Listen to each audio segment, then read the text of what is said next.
अस्सलाम वालेकुम students, welcome back. आज का जो हमारा टॉपिक है वो चैप्टर नंबर 1 की नेक्स्ट टाइप्स है मैट्रिसेस की। आज हम इसको स्टडी करेंगे। तो जो हमारी फर्स्ट टाइप है मैट्रिसेस की वो है रो मैट्रिक्स। इसकी डेफिनेशन कुछ इस तरह से है, matrix is called row matrix if it has only one row. अगर उसके पास सिर्फ एक रो होती है तो वो हमारे पास रो मैट्रिक्स कहलाएगा। फॉर एग्जाम्पल एम कोई भी एक मैट्रिक्स है, ठीक है, मैंने उसका नाम ले लिया, साथ उसके अंदर सिर्फ देखिए आप एक ही रो है, ठीक है, तो इसका मतलब ये हमारे पास रो मैट्रिक्स है। ऐसे ही एक आगे और एग्जाम्पल हम ए ले लेते हैं।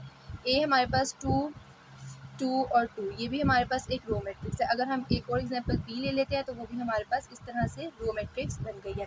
सेकेंड इसकी टाइप हमारे पास है कॉलम मैट्रिक्स। कॉलम से हमें पता चल रहा है कि इसके अंदर सिर्फ एक ही कॉलम होगा, ठीक है। A matrix is called a column matrix if it has only one column. इसके अंदर सिर्फ एक ही कॉलम होगा। कॉलम मैट्रिक्स की आगे जो एग्जांपल है उसमें देखिए यहाँ पे कोई मैट्रिक्स मैंने लिया, उसका नाम एम है, इसकी देखिए सिर्फ एक ही कॉलम है, ठीक है, तो ये कॉलम मैट्रिक्स की एग्जांपल हो सकती है। सेकंड एक और मैट्रिक्स ले लिया जिसका नाम एन है, इसमें भी सिर्फ एक ही कॉलम है। फर्दर एक और मैट्रिक्स अगर हम बी ले लेते हैं, उसके अंदर भी अगर हम इसी तरह कॉलम सिर्फ एक बना दें तो ये हमारे पास कॉलम मैट्रिक्स की एग्जाम्पल होगी। थर्ड जो इसकी टाइप है वो हमारे पास रेक्टेंगुलर मैट्रिक्स है, ठीक है। मैट्रिक्स एम कोई भी एक मैट्रिक्स है, उसका नाम हमने एम रख दिया, इज कॉल्ड रेक्टेंगुलर। उसको हम रेक्टेंगुलर तब कहेंगे if the number of rows of M is not equal to the number of columns of M. जो नंबर ऑफ रोज हैं वो नंबर ऑफ कॉलम्स के इक्वल नहीं होनी चाहिए, ठीक है, यानी कि कभी भी ऑर्डर 2/2 1/1 इस तरह से नहीं होना चाहिए, इक्वल नहीं होना चाहिए, ये दोनों आपस में चेंज होते रहेंगे, ठीक है। फॉर एग्जाम्पल पहला आपके पास ए मैट्रिक्स है, इसके अंदर आप देखिए 1 2 3 थ्री रोज है, तो इसका ऑर्डर मैं लिख सकती हूँ 3/, और इसके अंदर कॉलम 2 है 3/2। मतलब इनके ऑर्डर से ही पता चल रहा है कि ये डिफरेंट है, रोज और कॉलम एक दूसरे के इक्वल नहीं है, तो ये हमारे पास रेक्टेंगुलर मैट्रिक्स की एग्जाम्पल हो सकती है। फर्दर एक और एग्जाम्पल है बी, उसमें भी हमारे पास 2 रोज हैं और हमारे पास 3 कॉलम्स है, तो इसको हम लिख सकते हैं 2/3। ये भी हमारे पास रेक्टेंगुलर मैट्रिक्स की एग्जाम्पल है। फोर्थ हमारे पास जो उसकी टाइप है उसका नाम है स्क्वायर मैट्रिक्स। स्क्वायर मैट्रिक्स में क्या है, a matrix is called square matrix if the number of रोज, जो नंबर ऑफ रोज है वो इक्वल होनी चाहिए नंबर ऑफ कॉलम्स के, ठीक है। रेक्टेंगुलर मैट्रिक्स में कंडीशन थी कि वो इक्वल नहीं होगा, नॉट इक्वल, लेकिन स्क्वायर मैट्रिक्स में कंडीशन है कि वो इक्वल होगा, ठीक है। इसके एग्जांपल हम देखते हैं। फर्स्ट एग्जांपल ए 2 -1 0, इसमें हम देखें 2 ही रोज हैं, 2 ही कॉलम है, इसका ऑर्डर क्या हो जाएगा 2/2। एक और एग्जांपल देखें, इसके अंदर हमारे पास 3 रोज हैं और 3 ही हमारे पास कॉलम्स है, इसका ऑर्डर भी क्या हो जाएगा 3/3, और ये दोनों हमारे पास स्क्वायर मैट्रिक्स के एग्जांपल है। नेक्स्ट टाइप जो मैट्रिक्स की है वो हमारे पास है नल या फिर जीरो मैट्रिक्स, ठीक है।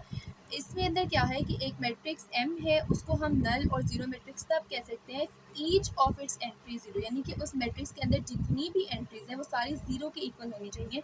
फॉर एग्जाम्पल ए एक मैट्रिक्स है, उसके अंदर आप देखिए जितनी भी वैल्यूज हैं वो सारी की सारी जीरो के इक्वल है, ठीक है। इसी तरह सेकंड मैट्रिक्स बी है, वो भी जीरो के इक्वल है। फर्दर एक और मैट्रिक्स अगर हम सिर्फ ये ले लेती हूँ तो इसके अंदर भी जीरो है, तो मतलब ये भी मेरे पास नल या जीरो मैट्रिक्स के अंदर आएगा।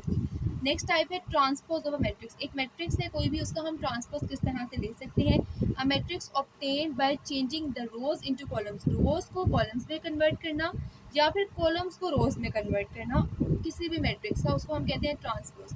इसकी डिनोटेड हम करते हैं ए के ऊपर ट्रांसपोज। ए एक जनरल हमने लिया है, अगर बी मैट्रिक्स होगा उसके ऊपर हम बी ट्रांसपोज लगा देंगे, सी होगा सी ट्रांसपोज, जो भी आपके पास मैट्रिक्स नेम गिवन होगा आप उसके ऊपर सिर्फ टी लगा देंगे, वो आपके पास ट्रांसपोज बन जाएगा। इसकी एग्जांपल देखें, ए मैट्रिक्स है 1 2 4 6, ठीक है। इसका ट्रांसपोज लेने के लिए मेरे पास ये जो फर्स्ट रो थी इसको मैंने कन्वर्ट कर दिया कॉलम के अंदर, और जो सेकंड रो थी उसको भी मैंने कन्वर्ट कर दिया कॉलम के अंदर। फर्दर एक और एग्जांपल देखें, फॉर एग्जांपल बी जो है वो मेरे पास 1 2 3 4 6 8 9 7 8 थे। ये हमारे पास एक बी मैट्रिक्स है, इसको अब मैंने ट्रांसपोज देना है तो सबसे पहले मैं बी ट्रांसपोज लिखूंगी। अब फर्स्ट रो को मैं कॉलम के अंदर चेंज कर दूंगी 1 2 3, सेकंड को भी मैं कॉलम के अंदर चेंज कर दूंगी और थर्ड को भी मैं कॉलम के अंदर चेंज कर दूंगी। इस तरह ये मेरे पास एग्जाम्पल बन गई ट्रांसपोज ऑफ अ मैट्रिक्स की। Next negative of a matrix है, इसके अंदर हम कहते हैं कोई भी एक मैट्रिक्स है जिसका नाम हमने ए दिया है, वो नेगेटिव कब होगा, ठीक है। उसका नेगेटिव -a से ऑब्टेन होता है, आप इसको ये भी कह सकते हैं, इसको डिनोट हम -a से कर सकते हैं। उसका नेगेटिव कब ऑब्टेन होगा, जब हम उसके साइंस, ठीक है, उसके साइंस जो है वो हम लोग चेंज कर देंगे, उसके अंदर जितनी एंट्रीज होंगी उनके हम साइन चेंज कर देंगे। एग्जाम्पल में एक मैट्रिक्स है 1 -2 3 4, इसके अंदर जैसे इसका ये हमने -7 लगाया, क्यों, क्योंकि negative of a matrix minus से डिनोट होता है। फर्स्ट वैल्यू पॉजिटिव थी, जब हम इसका नेगेटिव लेंगे तो वो नेगेटिव होगी। सेकंड नेगेटिव थी तो हम इसका नेगेटिव लेंगे तो वो पॉजिटिव हो जाएगी। अगर वैल्यू पॉजिटिव है तो वैल्यू नेगेटिव हो जाएगी, अगर वैल्यू नेगेटिव है तो वैल्यू पॉजिटिव हो जाएगी। लास्ट में दोनों पॉजिटिव थी तो दोनों नेगेटिव हो गई। एक सेकेंड एग्जांपल ले लेते हैं बी के अंदर हम -1 0 2 और -4 करते हैं। अगर मैं इसका नेगेटिव लूँगी तो उसके अंदर मैं सारों की साइंस जो है वो सिंपली चेंज कर दूँगी। ज़ीरो के साथ पॉजिटिव या साइन नेगेटिव हो उससे कोई फ़र्क नहीं पड़ता, इसलिए ज़ीरो को हम ऐसे ही रहने देते हैं। यहाँ पे नेगेटिव है और ये पॉजिटिव हो गया। ये आपके पास इसकी एग्जांपल है negative of a matrix. Next type आपके पास आती है सिमेट्रिक मैट्रिक्स। स्क्वायर मैट्रिक्स, ठीक है, कोई भी हमने एक स्क्वायर मैट्रिक्स लिया उसको हम सिमेट्रिक तब कह सकते हैं जब वो अपने ट्रांसपोज के ही इक्वल आ जाए। ठीक है, इसकी एग्जांपल हम कह सकते हैं, ये आप इसका एक रिएक्शन जनरल कह सकते हैं, जनरल इसकी इक्वेशन कह सकते हैं, ए ट्रांसपोज जो है वो ए के इक्वल आ गया है। फिर इसकी एग्जांपल हम लेते हैं, कोई भी एक मैट्रिक्स हमने एम ले लिया, लेट कर लिया, वो हमने मैट्रिक्स लिया, अब हमने इसका ट्रांसपोज लेना है तो मैं क्या करूँगी, रोज को किसमें कन्वर्ट कर दूँगी, कॉलम्स में। ठीक है, इसी तरह मैंने जो है उसको कन्वर्ट किया। अगर मैंने इनकी रोज़ को कॉलम में कन्वर्ट किया तो आप देखिए सारे मैट्रिक्स की जो एंट्रीज हैं वो फिर भी इक्वल ही है। तो इसका मतलब है कि एम जो है वो एम ट्रांसपोज जो है वो एम के इक्वल आ गए। इसका मतलब है कि ये हमारे पास सिमेट्रिक मैट्रिक्स है। नेक्स्ट टाइप आपके पास स्क्यू सिमेट्रिक मैट्रिक्स है। इसके अंदर सिर्फ इतना डिफरेंस है कि आप जो भी ए ट्रांसपोज होगा ना वो नेगेटिव के इक्वल आ जाएगा, वो अपने ही जो उसका मैट्रिक्स है उसके इक्वल आएगा, लेकिन साथ सिर्फ उसके नेगेटिव साइन होगा।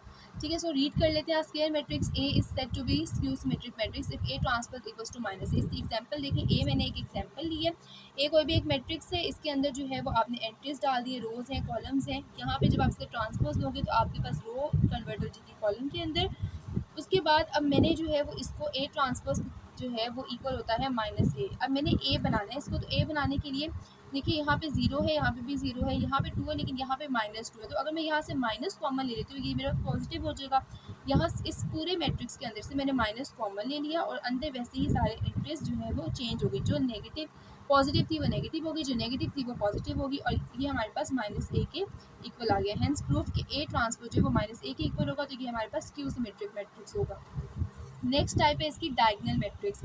एक स्क्वायर मैट्रिक्स है जिसका नाम हम ए लेट कर लेते हैं, जिसको वो डायगोनल मैट्रिक्स कब कहलाएगा, जब if at least any one of the entries of its diagonal, उसकी एंट्रीज कोई एक एंट्री डायगोनल की जो है इज नॉट जीरो, वो जीरो नहीं होनी चाहिए, and non diagonal entries are zero. लेकिन जो बाकी सारी एंट्रीज हैं वो जीरो हो सकती हैं, लेकिन जो डायगोनल में है वो आपकी जीरो नहीं हो सकती। This is called diagonal.